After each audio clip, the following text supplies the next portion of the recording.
Coronation. Kill one blood pawn on the board and immediately trigger its ability. Place one blood chest card on a different community card. The rules of placement on the original blood chest card apply. So, this turn I have a couple of options. I have a pawn here that I could just kill it and activate it because I don't have any greens to move it in, or I could move it to another card, say like this 10. I have a +4 here to move it in.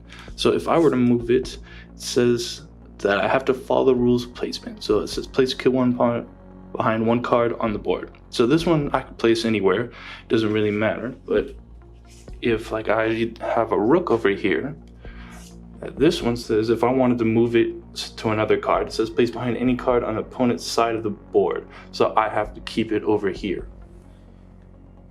So, but for now, I'm gonna just kill the pawn and trigger its ability, because right now is a pretty good time for it. So I'm gonna kill 2 random opponent recruits. Hopefully I don't get the -5.